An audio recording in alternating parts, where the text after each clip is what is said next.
प्रधानमंत्री मनमोहन सिंह के कार्यकाल में चंद्रयान-1 ने चांद पर देश का झंडा फहरा दिया। मेरे पहले स्वदेशी सैटेलाइट लॉन्च व्हीकल SLV-3 से। तो ये लाइट एंड साउंड शो थोड़ी ही देर में शुरू होने वाला है, 6:30 बजने वाले हैं। नमस्कार। आज हम आपके समक्ष जो शो प्रस्तुत करने जा रहे हैं वो ध्वनि, प्रकाश और दृश्यों का एक कलात्मक संयोजन है। इस शो को प्रभावी बनाने के लिए हमने कुछ रचनात्मक स्वतंत्रताएं ली हैं और हमें पूर्ण विश्वास है कि आप इस शो का भरपूर आनंद लेंगे। आपसे निवेदन है कि शो के दौरान अपना मोबाइल फोन साइलेंट मोड पे रखें या फिर स्विच ऑफ कर दें। धन्यवाद।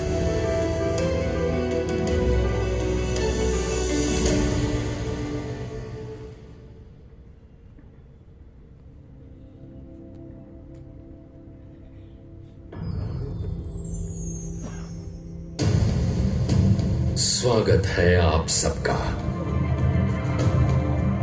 आज इस खुले सितारों भरे आसमान के तले हम सुनाएंगे एक उड़ान की कहानी, एक निर्माण की कहानी। इस कहानी के दो मुख्य पात्र हैं। एक हमारा देश भारत, जो अनुभव और प्रेरणा से भरी एक सतत प्रवाहित धारा है।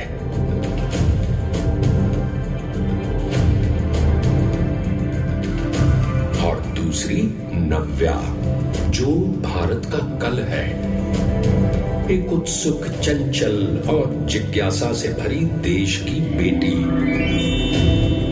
जो कुछ नया जानना चाहती है।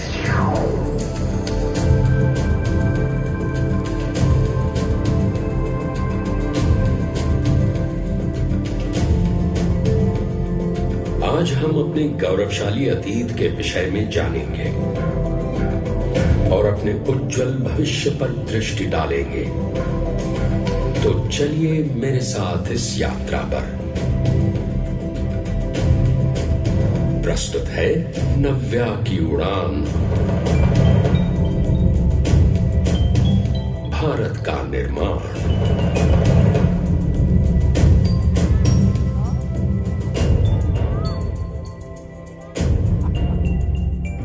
5वीं शताब्दी की बात है, जब आर्यभट्ट नामक महान गणितज्ञ ने बताया कि पृथ्वी एक अक्ष पर घूमती है, पर गिरती नहीं।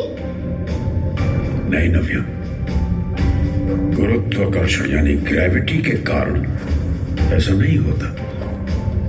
और इसी पर प्रकाश डालने वाले थे 12वीं शताब्दी में हमारे गणितज्ञ भास्कराचार्य, जिन्होंने गुरुत्वाकर्षण की शक्ति को पहचाना और प्रख्यात खगोल शास्त्री यानी कि एस्ट्रोनॉमर वराहमिहिर द्वारा रचित सूर्य सिद्धांत में इसका वर्णन भी किया गया है। मध्ये सामंतदस्य भूगोलो व्योमनि तिष्ठति बिभ्राणाः परमं शक्तिं ब्रह्मणो धरणात्मिकम्। 17वीं शताब्दी में जाकर पश्चिमी दुनिया ने ग्रेविटी के नियम का उद्घोष किया, यानी गुरुत्वाकर्षण के नियम को विश्व ने 500 साल बाद जाना। यानी अंतरिक्ष ज्ञान में हम युगों युगों से कुशल थे। कुशल तो हम बहुत सारे क्षेत्रों में थे।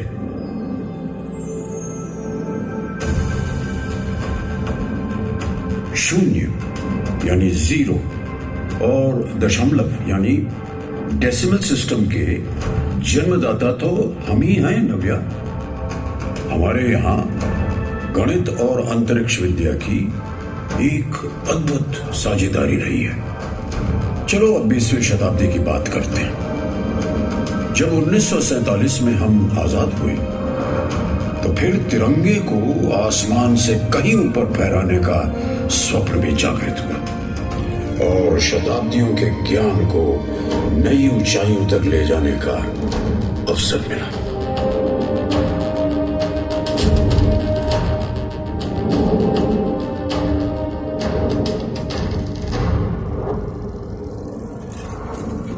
मुझे याद है कि 60 का दशक था।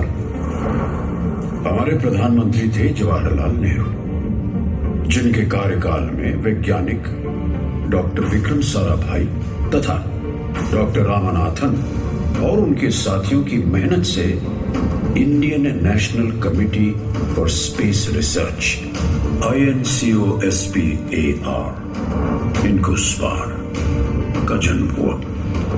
इनकोस्पार? हाँ, जिसका बाद में नाम पड़ा इसरो। इसरो का नाम तो मैंने भी सुना है। जरूर सुना होगा तुमने।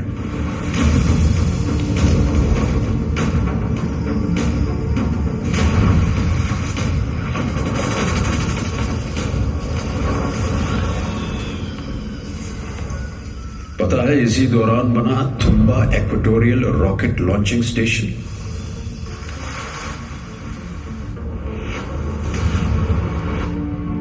और 1963 में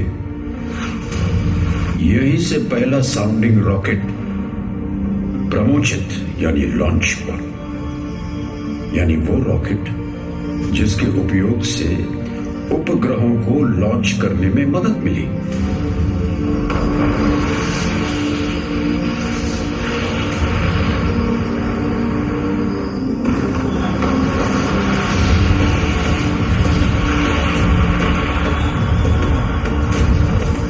एक छोटा गांव था थुम्बा, जहां नारियल के पेड़ों के खेत में एक रॉकेट लॉन्च पैड बनाया गया था।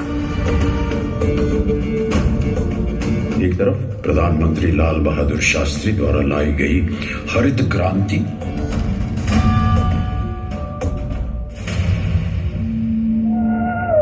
और दूसरी ओर आसमान के माध्यम से किसानों को मिल रही अमूल्य जानकारी टीवी कार्यक्रम कृषि दर्शन से, जिससे देश के विकास में किसानों की भागीदारी और बढ़ गई।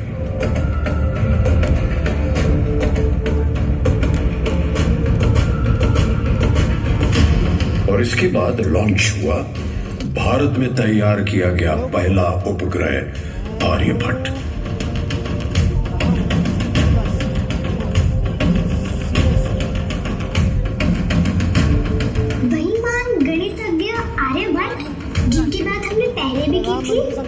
हाँ बिल्कुल।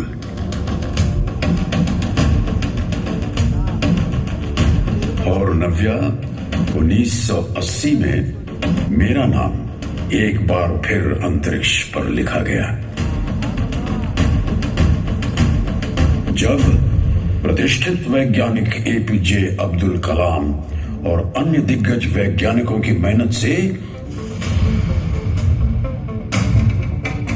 मेरे पहले स्वदेशी सैटेलाइट लॉन्च व्हीकल SLV-3 से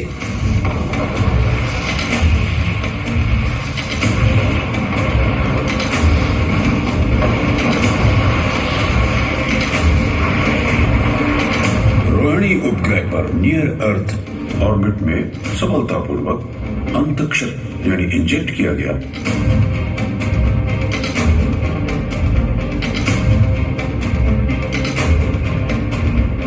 मैं स्पेस क्लब का एक विशेष सदस्य बन गया। फिर 1984 में आया वो पल जिसने पूरे देश को मंत्रमुग्ध कर दिया। वार्डन लीडर राकेश शर्मा, सारे राष्ट्र का ध्यान आपके तरफ है और हम सब आपको बधाई देते हैं। यह एक ऐतिहासिक कदम है। मेरी आशा है कि इससे हमारा देश अंतरिक्ष के प्रति जागरूक होगा। ऊपर से भारत कैसा दिखता है आपको? मैं बगैर किसी झिझक के कह सकता हूँ कि सारे जहां से अच्छा। मैं समझ गई। अंतरिक्ष में कदम रखा एक भारतीय ने। अंतरिक्ष में गूंज रहा था प्रताप भारत का, विश्व भी देख रहा था प्रकाश भारत का। इस सारे जहां से अच्छे देश को अब रोकना संभव था। और 1982 से 1990 के बीच इनसेट 1A, 1B, 1C और 1D का सफल प्रमोशन हुआ। और 1997 में तो जैसे कुछ लम्हों के लिए वक्त ठहर गया।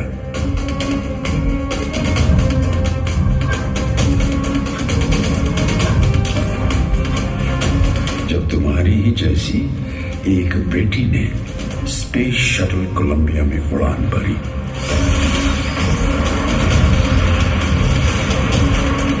और अंतरिक्ष में प्रवेश किया।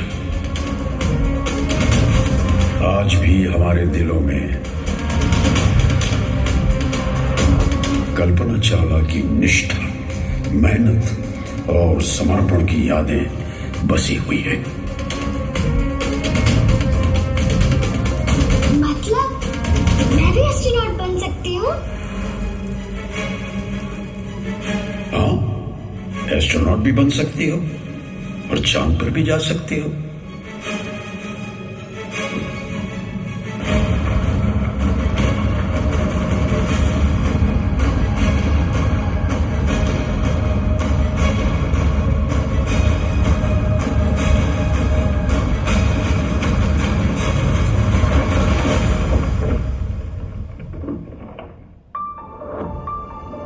एक और महत्वपूर्ण बात जो तुम्हें जाननी चाहिए, 2003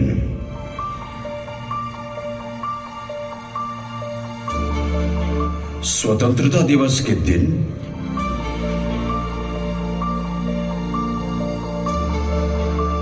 प्रधानमंत्री अटल बिहारी वाजपेयी ने घोषणा की कि हम अपना अंतरिक्ष यान चांद तक भेजने के लिए तैयार है।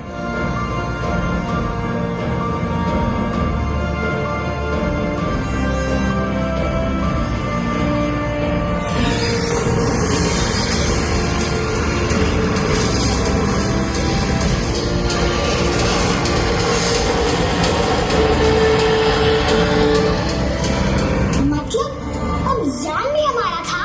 बिल्कुल।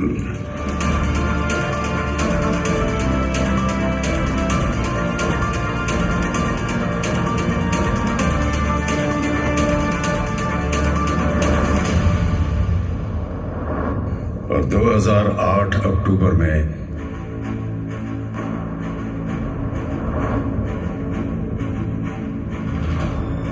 प्रधानमंत्री मनमोहन सिंह के कार्यकाल में चंद्रयान 1 ने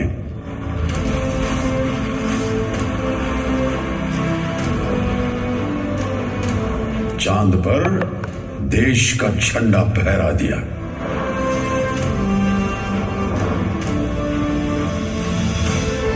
हमारे प्रधानमंत्री श्री नरेंद्र मोदी के अभूतपूर्व नेतृत्व में India has successfully reached Mars।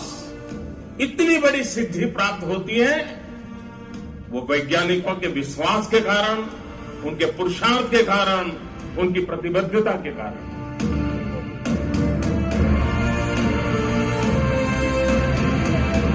अंतरिक्षी उड़ान ने एक अलग ही रफ्तार पकड़ी है। मंगलयान भी वास्तव में मेक इन इंडिया की भावना को ही साकार करता है।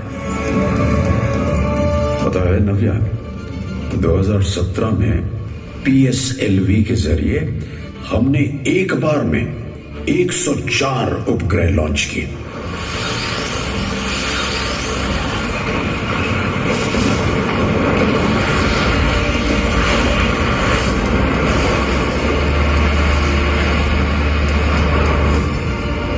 ये अपने आप में ही एक विश्व रिकॉर्ड था। इस बात से मुझे गर्व होता है कि इन